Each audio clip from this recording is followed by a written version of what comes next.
dalam ritual itu kemudian bersama-sama makan daging, bersama-sama makan ikan. Oh, ini kan nafsu makannya dipenuhi, pokoknya sampai kenyang sekenyang-kenyangnya.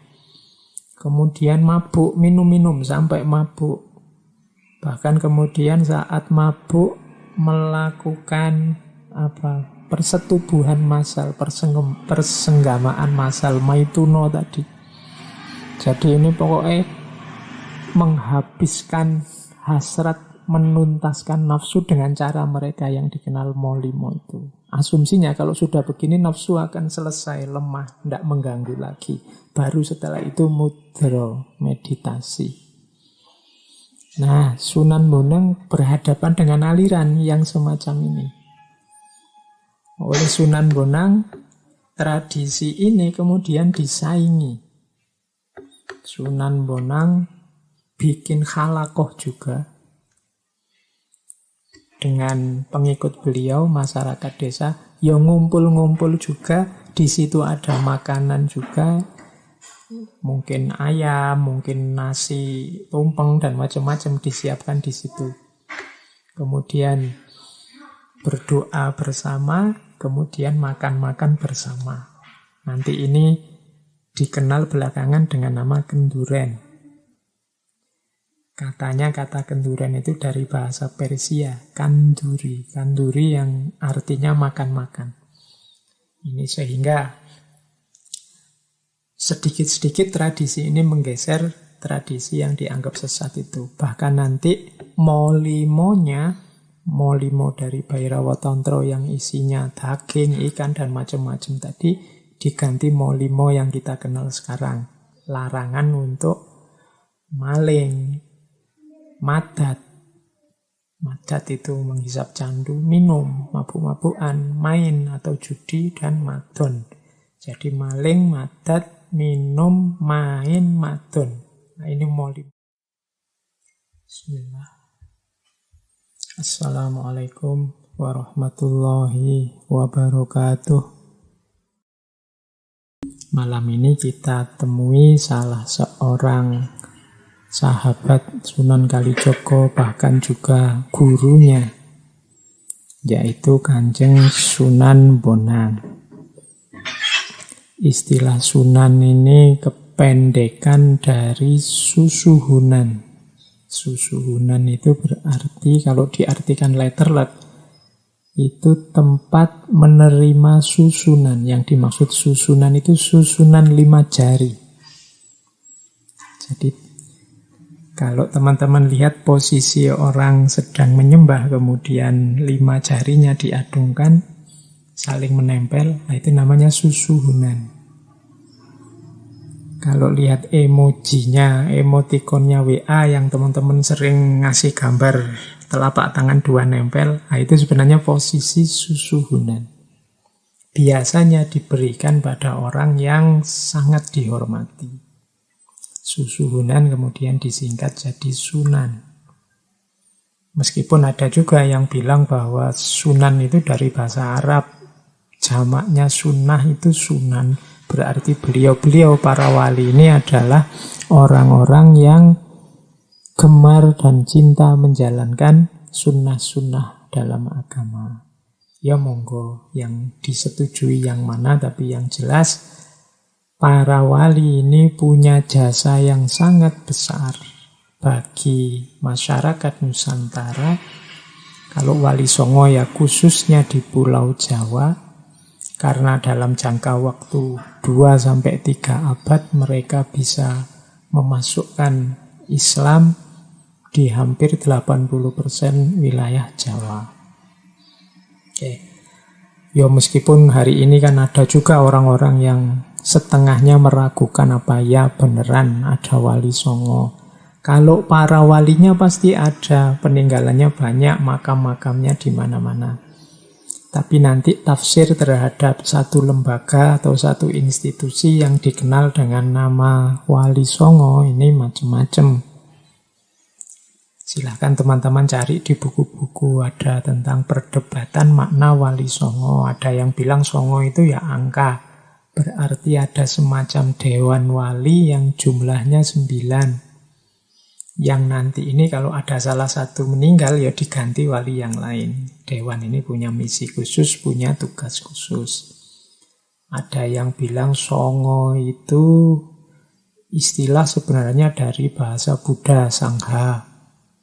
Ada yang bilang Songo itu dari bahasa Arab, Sana, yang artinya mulia. Jadi wali Songo itu wali-wali yang dimuliakan. Oke, kita malam ini tidak membahas kontroversi itu. Yang jelas mereka adalah orang-orang mulia yang jasanya sangat besar. Mereka yang membawakan cahaya ke tanah Jawa dengan ajaran Islamnya. Oke, baik. Langsung saja kita berkenalan dengan beliau, Kanjeng Sunan Bonang. Beliau ini termasuk keluarga para wali. Mbah buyut beliau itu generasi awal wali yang menyebarkan Islam ke tanah Jawa. Teman-teman mungkin pernah mendengar nama Syekh Jumadil Kubro. Atau ada yang menyebut nama beliau aslinya adalah Syekh Jamaluddin Akbar Al-Husaini. Ini seorang ulama besar yang berasal dari Samarkand. Samarkand itu kalau sekarang wilayah Uzbekistan, Asia Tengah. Termasuk keturunan Kanjeng Nabi, keturunan ke-10 dari Sayyidina Husain. Nah, Syekh Jumadil Kubro ini petilasannya banyak. Makamnya juga diklaim ada di beberapa tempat. Ya monggo lah, kalau yang urusan kontroversi tidak kita bahas, tapi ada sosok ulama besar, wali besar awal namanya Syekh Jumadil Kubro yang dari Uzbekistan datang ke Jawa. Bahkan beliau ini tidak sendirian menyebarkan agama, tapi juga mengajak dua putranya. Yang pertama kita kenal nama putranya adalah Syekh Maulana Malik Ibrahim, dan yang kedua namanya Syekh Maulana Ishaq. Nanti Syekh Maulana Ishaq ini jadi ayahnya Sunan Giri. Nah, perjalanan dakwah bertiga ini, kalau Syekh Jumadil Kubro ke Jawa, nanti Syekh Maulana Malik Ibrahim awalnya ke Campa atau Cempa. Campa ini kalau hari ini wilayah Vietnam, bagian barat selatan. Dan Syekh Maulana Ishaq ke Samudra Pasai.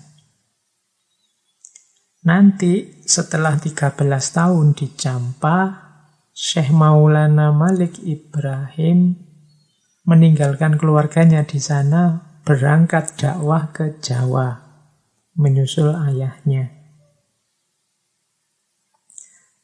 Meninggalkan dua putra beliau di Campa. Yang pertama namanya Sayyid Ali Rahmatullah, atau nanti dikenal sebagai Raden Rahmat, dan nantinya dikenal sebagai Sunan Ampel.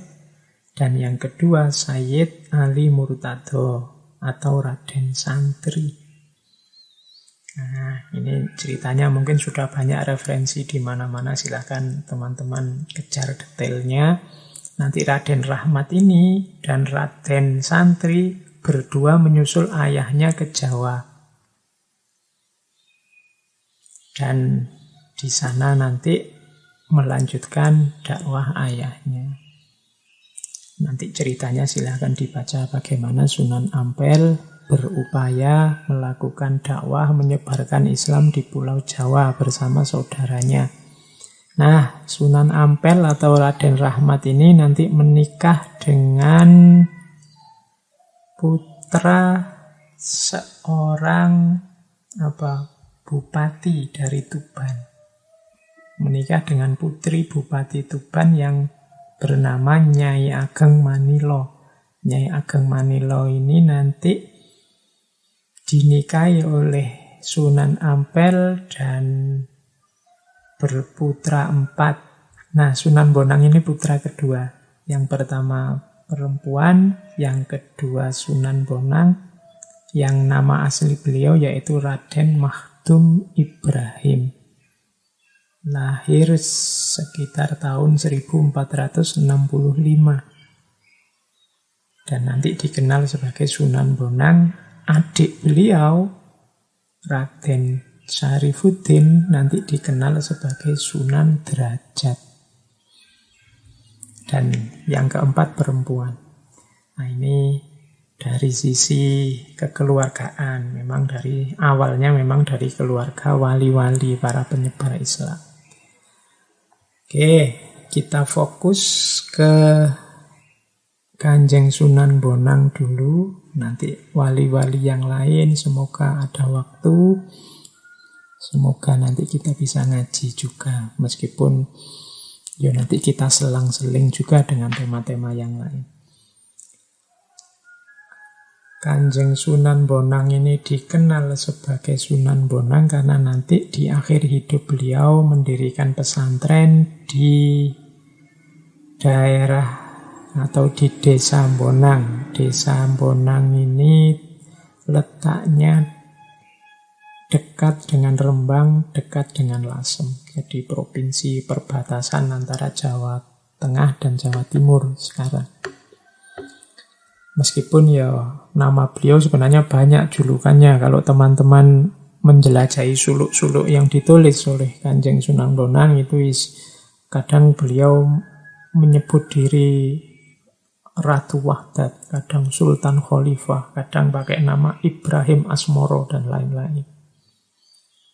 Bahkan nanti ada satu juga gelar beliau yang dikenal dengan nama Sunan Wadat Hanyokrowati. Ini nama ini unik karena ada kata-kata wadat. Wadat itu kalau dalam bahasa Jawa artinya tidak menikah. Dan memang Kanjeng Sunan Bonang tidak menikah sampai akhir hayat. Lebih fokus pada ilmu dan momong umat. Sehingga beliau mendapat gelar Sunan Wadat Hanyokrowati. Nah, dari sisi keilmuan, Sunan Bonang ini belajar tentunya pertama-tama dari ayahanda beliau sendiri, Sunan Ampel. Nah, waktu belajar pada Sunan Ampel ini beliau sak kelas, kalau pakai bahasa hari ini satu kelas dengan Sunan Giri, satu kelas dengan Raden Patah, dan juga Raden Kusen. Nanti melanjutkan studi ke Pasai, ke Samudra Pasai. Jadi rencananya beliau ini mau naik haji bareng Raden Paku Sunan Giri. Cuma transit dulu di Samudra Pasai. Dan di sana beliau berguru pada ayahnya Raden Paku, Syekh Maulana Ishaq. Ini berarti termasuk guru beliau. Ini cerita kunjungan Sunan Bonang ke Malaka, ke Maulana Ishaq ini nanti dicantumkan di naskah Sulalatus Salatin yang isinya sejarah Melayu. Nah, nantinya ini semacam biografi beliau sepulang dari berguru, sepulang dari Mekah. Sunan Bonang ini ditugaskan oleh ayahanda beliau untuk berdakwah ke Kediri. Nanti beliau tinggal di Desa Singkal, tinggal di masjid di sana, daerah Ndoho, Kediri. Nah, cerita yang populer sekali tentang upaya dakwah Sunan Bonang di Kediri ini bisa dibaca di salah satu babat namanya Babat Ndoho.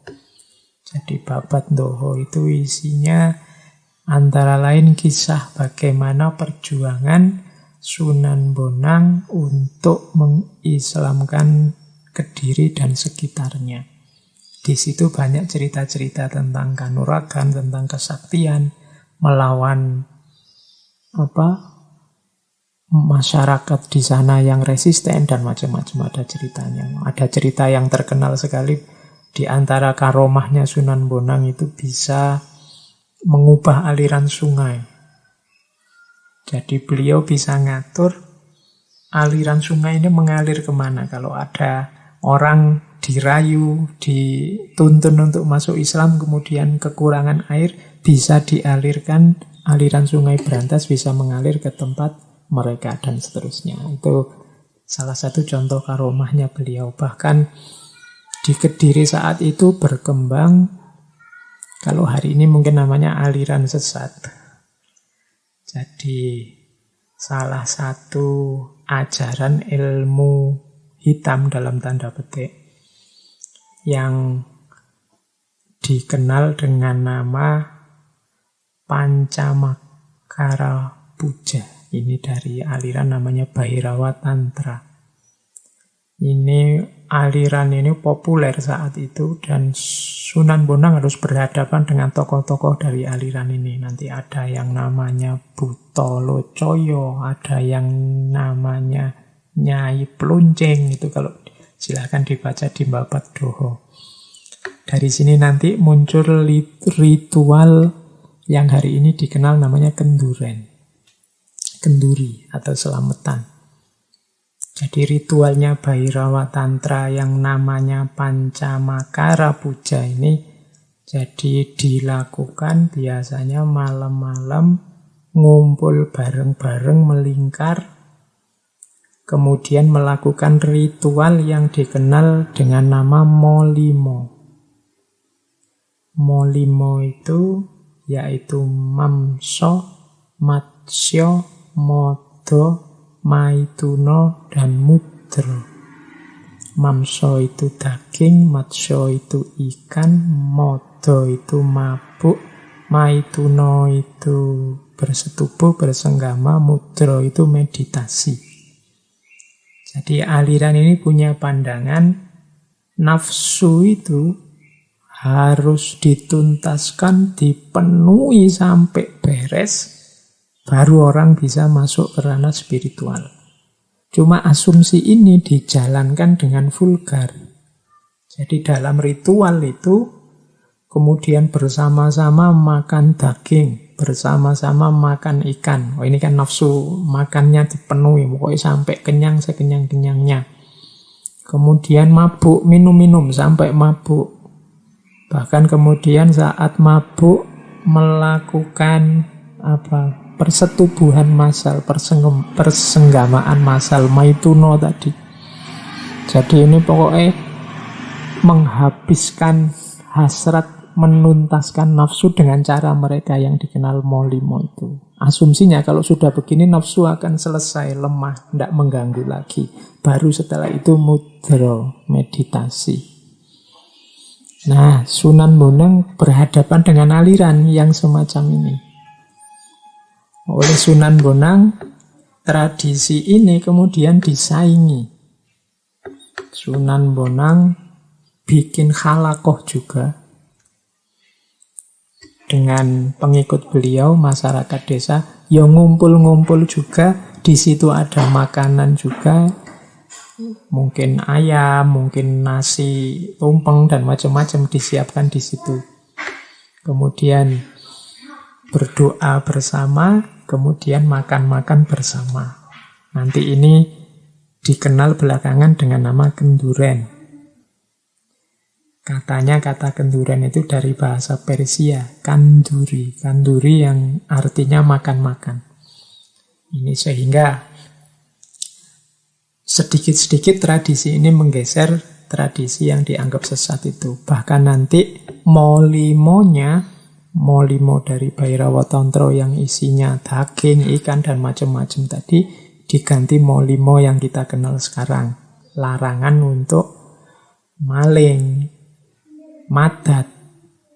Madat itu menghisap candu, minum, mabuk-mabukan, main atau judi, dan madon. Jadi maling, madat, minum, main, madon. Nah, ini molimo zaman itu. Hasil kreasi Sunan Bonang untuk mengubah tradisi masyarakat yang seperti tadi. Oke. Terus nanti setelah beberapa lama di Kediri, kemudian Sunan Bonang dipanggil oleh Raden Patah untuk menjadi imam besar Masjid Agung Demak. Bareng-bareng dengan para wali yang lain, termasuk Kanjeng Sunan Kalijogo dan kawan-kawan. Nah, beberapa lama nanti beliau jadi imam Masjid Agung, sampai kemudian beberapa tahun Sunan Bonang memutuskan untuk mundur dari ketakmiran Masjid Agung. Baru beliau pindah ke Lasem, tinggal di Desa Bonang, mendirikan pesantren di sana. Disitulah nanti awal mula beliau digelari, dipanggil sebagai Sunan Bonang. Baik, ya keahlian beliau macam-macam, cuma yang paling menonjol memang yang berbau tasawuf. Beliau yo fikih, yo tafsir, bahkan seni, bahkan kanuragan, kesaktian, khususnya tasawuf. Kalau cerita-cerita tentang karomah beliau banyak. Di banyak sumber teman-teman silahkan dicari. Tapi insya Allah keyakinan kita, kepercayaan kita terhadap kemuliaan ajaran yang dibawa oleh Sunan Bonang tidak harus kita banyak cerita tentang karomahnya.